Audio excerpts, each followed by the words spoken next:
Pernah nggak sih kalian dengar teman kalian bilang nilaiku di Mapel A sudah aman karena kemarin di saat hari ulang tahun gurunya udah ngasih surprise. Nah, halo Sobat Semanser, selamat datang di Sinar, suara inspiratif Semanser. Kali ini kita bakalan bahas topik yang tentunya bakalan berkaitan banget terkait hal yang tadi itu. Dan kali ini kita bersama dua narasumber kece kita. Waduh, selamat datang di podcast Semanser. Halo. Ibu, iya. Boleh disapa-sapa dulu?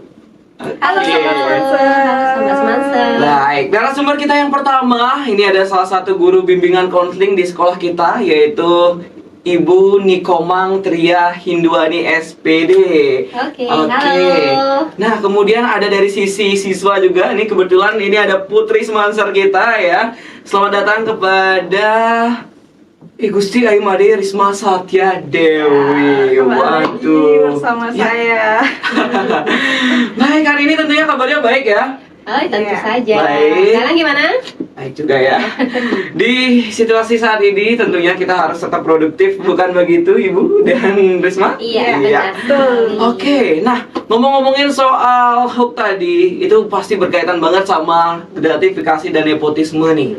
Pertama nih, kalau misalkan nih, kita kan kadang ada siswa di sekolah itu yang rasa wajar kalau misalkan ngasih kado ataupun hadiah gitu ataupun surprise ke guru di saat ada hari guru, kemudian gurunya ulang tahun ataupun di hari-hari tertentu gitu. Nah, itu kalau dari Ibu nih sebagai guru gitu, itu apakah ada hubungannya nggak sama nepotisme atau gratifikasi? Oke. Jadi dari pertanyaannya, terima kasih ya. Jadi kita pada kali ini agak pembahasannya tentang nepotisme. Tapi kalau dilihat dari niat dan dampaknya ya antara apresiasi dengan nepotisme.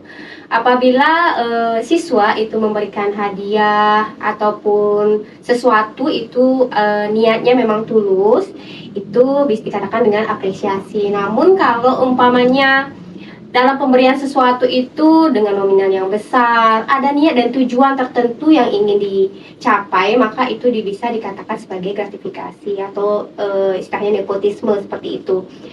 Jadi tergantung niat atau dampaknya. Kalau memang pemberiannya dari segi nominal, kalau nominalnya itu kecil, misalnya sekedar coklat yang harganya mungkin 10.000, 20.000, atau mungkin bunga, atau mungkin kue kecil gitu, itu kalau menurut pandangan Ibu itu bukan nepotisme, tapi itu mungkin pemberian tulus ikhlas kepada guru tersebut karena guru tersebut mungkin hari guru atau ulang tahun sekolah. Tetapi kalau memang nilainya besar dan memiliki tujuan, diberikan tujuannya untuk mendapatkan sesuatu, misalnya mendapatkan nilai besar seperti itu, atau mungkin mendapatkan kalau di BK kan tidak ada nilai ya. Kalau di guru mapel misalnya saya ngasih sesuatu biar gurunya itu gimana sih caranya biar ngasih nilai besar dengan nominal dan tujuan yang ingin dicapai, itu bisa disebut dengan gratifikasi atau nepotisme. Apalagi diberikannya tidak transparan gitu, takut orang lain tahu gitu. Nah, itu bisa dikatakan sebagai gratifikasi atau nepotisme. Seperti itu, Galang. Oke, jadi berarti antara hal tersebut ada indikator tertentu ya, seperti itu Ibu ya? Iya, benar Oke, sekali. kalau misalkan nih, saya ya, itu Ibu lagi ulang tahun nih, terus Ya. Galang nih memang niat aja nih ngasih ya hadiah kecil lah, berupa misalkan coklat gitu, tapi Galang tuh ya udah ikhlas aja ngasih, berarti itu nggak masuk ke sana gitu. Iya, benar sekali. Jadi Oke. karena memang niatnya tulus memberikan, Niatnya karena tulus. rasa sayangnya kepada guru tersebut, itu bukan disebut dengan nepotisme atau gratifikasi gitu. Tapi kalau ada niat, karena ini kan mumpung ulang tahun nih, kasih aja sesuatu yang mewah, misalnya tas branded seperti itu, atau mungkin nominal uang seperti itu yang nyata dan agak sembunyi-sembunyi seperti itu biar publik tidak tahu tujuannya untuk mendapatkan sesuatu, itu baru disebut gratifikasi. Seperti itu. Oke, nah Sobat Semanser tadi udah dapat banget tuh pencerahannya dari Ibu Tria, terima kasih. Antara kita punya indikator tertentu, jadi nggak semua kita bisa sebut sebagai itu nepotisme atau gratifikasi, enggak. Tapi ada juga yang batas wajarnya itu masih oke gitu. Nah, sekarang dari sisi siswa nih, ya dari sisi siswa. Oke, kira-kira kalau dari sisi siswa itu biasanya ada nggak sih niat-niat tertentu gitu ketika mau ngasih ke guru dalam hari-hari tertentu tuh ada niat memang nggak memang niatnya tuh nggak cuma ngasih aja gitu, tapi ada rasa ingin kasih ya biar nilainya besar gitu. Pernah nggak sih kayak gitu? Kalau untuk dari siswa tersendiri ya, kalau untuk kakak sendiri, kakak pribadi, itu sebenarnya nggak ada sama sekali sih ya. Nggak ada sama sekali tindakan-tindakan dan juga niat-niat, kasih biar di, berikan nilai lebih dan lain sebagainya. Karena ketika kita mendapatkan nilai ataupun apapun itu dari guru secara bisa dibilang itu sesuai dengan kemampuan kita, itu akan terasa lebih baik gitu ketimbang dari jalur belakang lah istilahnya seperti itu. Terasa lebih baik gitu ya? Iya, terasa lebih, wah ini pencapaianku benar-benar dari kita pribadi seperti itu. Jadi tidak ada sangkut paut dari guru dan lain sebagainya gitu. Nah, bentar, ini dalam keadaan sadar nggak nih? Sadar, sadar banget. Iya. Nah, kalau kita balik ya, kita back lagi ke sisi guru nih, Bu. Kalau misalkan nih, saya anggap lagi Risma gitu nih, terus-terusan nih, dia nggak berhenti, nggak cuma di hari-hari tertentu, tapi terus-terusan hampir setiap minggu, bahkan setiap hari, terus aja nih ngasih ibu suatu apresiasi ataupun hadiah tertentu gitu. Ibu sebagai guru, apakah ada nggak nantinya rasa buat ke Risma itu, kasihanin Risma, baik-baikin Risma gitu? Oke. Kalau dari ibu sendiri, mungkin kalau dari siswa ngasih sesuatu secara terus-menerus, tentunya ada rasa sungkan ya. Maksudnya gimana caranya kita supaya siswa itu kita menolak secara halus, tapi ngasih taunya baik-baik. Mungkin bisa ibu terima kasih kamu sudah memberikan hadiah, namun sebaiknya uang kamu itu kamu simpan untuk keperluan yang lebih penting, seperti itu, untuk kebutuhan kamu sekolah, seperti itu kan. Kalau misalnya siswa tersebut nggak ada niat sih, sebisanya kalau ngasih itu nominalnya jangan yang besar-besar gitu, cukup yang ikhlas saja gitu. Guru tidak pernah mengharapkan sesuatu yang lebih, misalnya kalau hari guru gitu harusnya dikasih yang mewah, tidak gitu. Barang kecil aja harga 5.000, guru itu pasti sangat mengapresiasi. Cuman kalau dikasih terus-menerus kan pasti ada rasa tidak enak. Untuk apa sih ngasih yang terus-menerusnya, apa ada tujuan nih? Misalnya kalau saya guru mapel dikasih gitu, apa pengen nilainya ditingkatin dari 80 ke 81 misalnya, kayak gitu. Tapi kalau sebisa mungkin kita tolak secara halus, seperti tidak menyakiti siswanya, dan tidak semua guru mungkin bisa menerima hadiah secara terus-menerus gitu. Mungkin ada, tapi kalau bisa, kalau ibu pribadi ditolak secara halus gitu. Pakailah uangnya lebih penting. Iya, karena indeks ekonomi gitu ya. Oke, nah tadi udah dikasih ya tips-tipsnya gitu buat Monizi nih, untuk Bapak Ibu guru, gimana caranya buat kita menanggulangi siswa yang kalau ada yang modelannya seperti itu ya, terus-terusan mendesak. Nah, kemudian kita kembali lagi nih, kita move lagi ke siswa gitu ya kan, karena di sini kan objeknya itu ya siswa juga, selain guru siswa juga kan jadi objeknya. Kalau dari siswa, selain misalkan ada niatan tertentu nih buat ngasih sesuatu gitu, ada nggak sih tips and trick gitu buat kita sebagai siswa, gimana caranya selain nyuap lah, istilahnya nyuap gitu ya, mungkin nyontek di kelas gitu, gimana caranya biar kita nih punya pribadi yang benar-benar tuh jujur gitu, nggak ada pikiran-pikiran yang aneh-aneh gitu. Ada nggak sih tips-tips buat sobat semansa di sana? Oke, kembali lagi. Kalau soal itu ya, iya. Soal ini. Iya, agak-agak ini.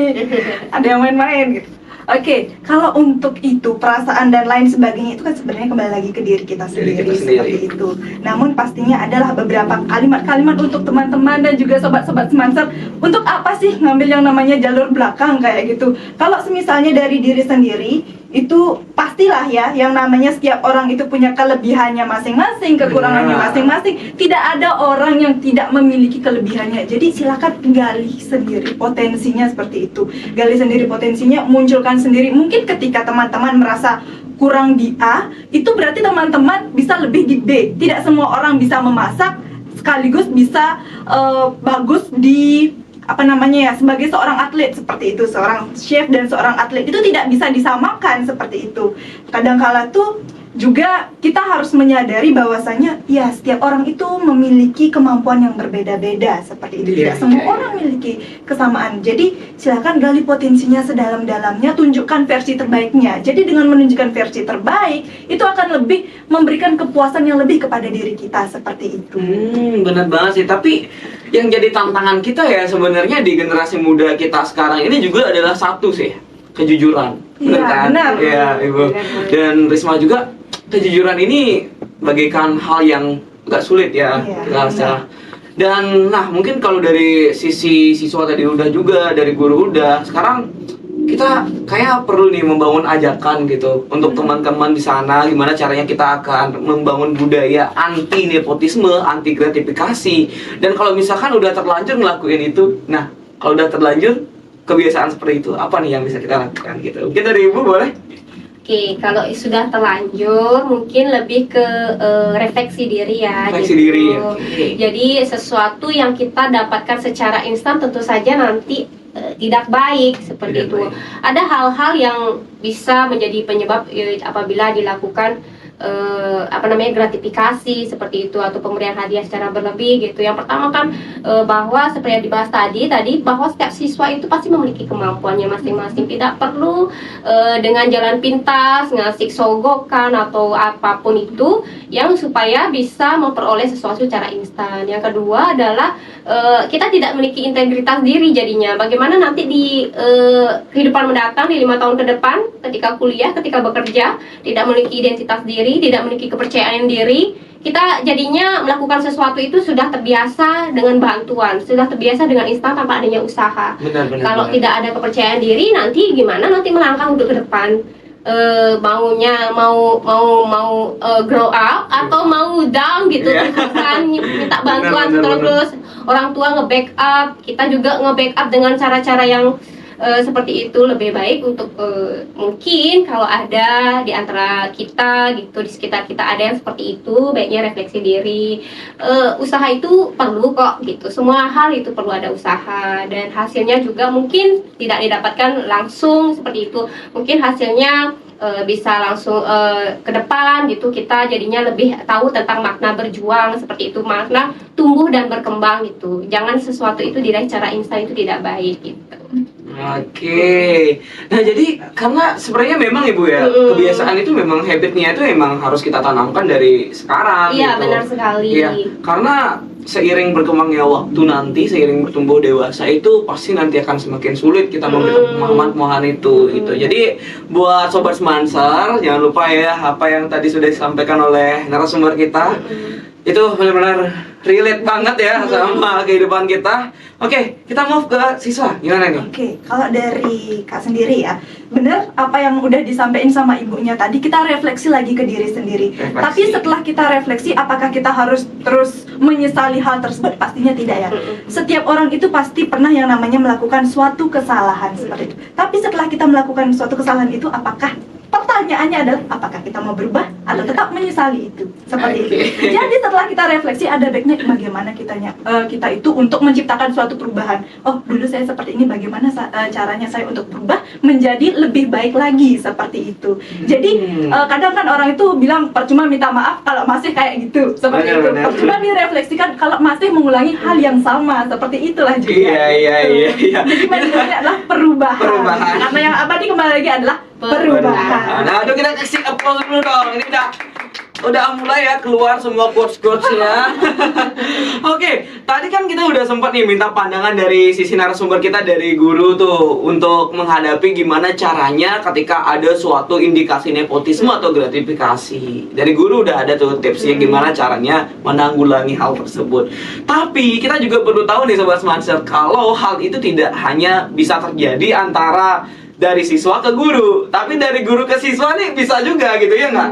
Nah sekarang kita minta nih dari siswa, kalau misalkan nih Karisma nih sebagai siswa gitu, oke, sebagai siswa ada salah satu guru nih, misalkan oknum lah, kita bilang oknum ya, itu yang terus menghasut dan setiap harinya memberikan suatu barang ya, penghargaan, tapi itu berlebihan dan ada tujuan tertentu gitu. Apa ya Karisma lakukan kira-kira? Oke, ketika ada yang memberikan sesuatu ya, yang pastinya kalau dari oknum guru ke siswa itu agak udah pasti ini apa ya gitu Pak, tiba-tiba banget kayak gini. Benar. Jadi benar ya kata ibunya tadi, bagaimana caranya kita untuk menolak hal tersebut dengan apa ya, secara perlahan-lahan dan juga penuh pengertian seperti itu. Jadi kita tolak secara hati-hati. Karena seperti ini, zaman sekarang kadang orang nolak itu benar-benar dianggap kalau aku nolak kayaknya jahat nih. Nggak enakan gitu ya? Bener kan gitu. Tapi kadang-kadang ya teman-teman semuanya, Sobat Semanser semuanya, kita itu bener-bener kadang-kadang juga perlu yang namanya nolak kayak gitu. Betul. Jadi nolak itu nggak selamanya kalian itu jahat gitu. Betul. Jadi nolak dan lain sebagainya, caranya untuk menghentikan hal tersebut Iya. ya kita juga perlu gitu. Kalau udah tahu hal itu negatif ya ngapain diterima gitu Iya, ya. Apa yang diterima kalau sudah ada juga. tujuan maksud tertentu yang Iya. sifatnya negatif bisa ditolak. Oke, Langsung cut off gitu ya. Iya, mungkin kalau sekali dua kali masih oke lah ya. Nggak harus kita bahas sesuai dengan nggak harus kita balas sesuai dengan tujuan aslinya gitu. Oke. Karena sesuatu yang diberikan mungkin diberikan A, kita nggak harus juga balas dengan A gitu. Boleh Ya. dengan B. Misalnya kita diberikan makanan seharga 15.000, mungkin kita bisa berikan barang dengan harga yang sama seperti itu. Jadi kita Oke. bisa balas dengan bentuk yang berbeda seperti itu. Dengan catatan tanpa tujuan yang tertentu gitu ya. Benar. Underline di Oke, sana. iya benar. Nah, selain itu juga, tapi kalau kita lihat nih ya fakta di lapangan gitu ya, Ibu dan Kak Risma, di lapangan di Semanser ya kita bilangnya, itu terkadang misalkan nih masih terjadi yang budaya nepotisme atau gratifikasi dan juga misalkan nyontek kalau saat ada suatu ujian gitu.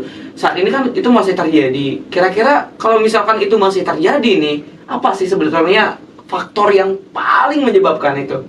Mungkin dari Ibu dulu deh. Ya, kalau menurut Ibu, faktor yang menyebabkan itu masih terjadi itu kembali lagi ke kebiasaan ya. Kalau ada Kebiasaan. siswa yang masih itu sudah terbiasa dengan cara yang instan mencontek, melihat sesuatu itu mencapai sesuatu dengan cara tidak ada usaha, ya tentu saja kalau diri dari siswa tidak mau berubah ya akan terjadi terus gitu. Meskipun gurunya sudah diperkuat dengan soal dibeda-bedakan, HP dikumpul, tapi siswa masih mencontek seperti itu, masih ingin mendapatkan sesuatu yang besar secara instan, dapat nilai yang besar dengan gitu, otomatis tentu saja itu akan terus terulang gitu. Tapi kalau seandainya siswa menyadari bahwa sesuatu yang didapatkan dengan instan gitu, menyadari kalau perlu adanya usaha, itu pasti hasilnya juga akan baik gitu. Kalau sebenarnya siswa itu kan, kalau guru itu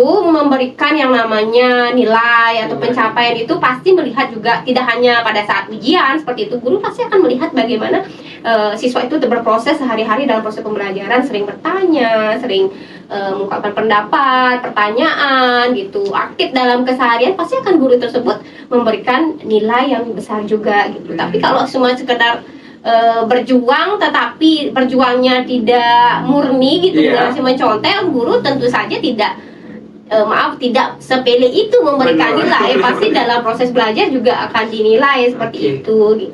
Nah, kemudian kira-kira perlu nggak sih kita mungkin dari sekolah gitu menerapkan suatu kebijakan gitu Ibu terkait nepotisme dan gratifikasi ini agar semuanya itu bisa berjalan dengan lebih baik lagi gitu?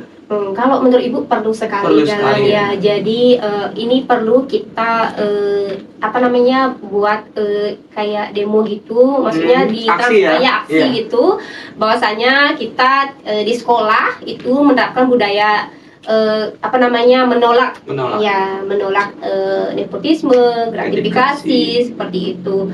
Karena sesungguhnya kadang kita tidak menyadari di lingkungan sekitar kita itu pasti saja ada terjadi seperti itu, entah di lingkungan sekolah kita atau di luar gitu.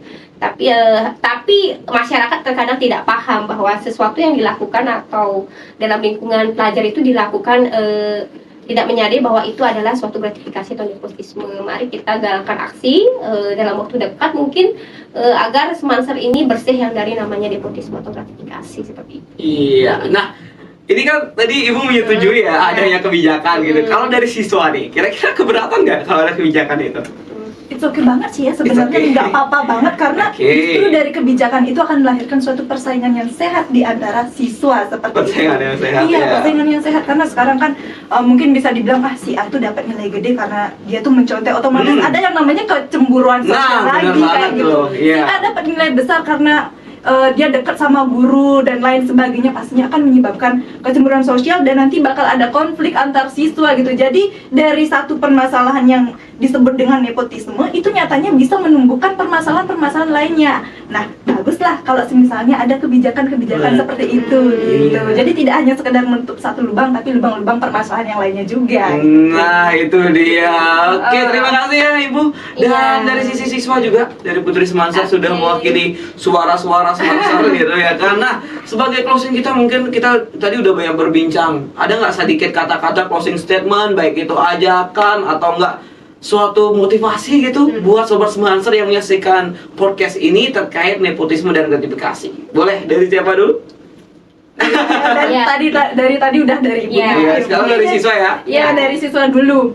Nah, untuk teman-teman yang melakukan nepotisme dan lain sebagainya itu jangan pernah ya ada di pemikiran teman-teman untuk melakukan suatu hal yang bisa dibilang berkaitan dengan hal-hal yang curang seperti itu. Tidak ada yang lebih baik daripada kejujuran, karena kejujuranlah yang akan selalu menang, seperti kata-kata Wih. Satyam Emam Jayati. Oke, soalnya Pak Jayati kebenaran Iya. akan selalu menang gitu ya. Betul. Oke, kalau dari Ibu gimana?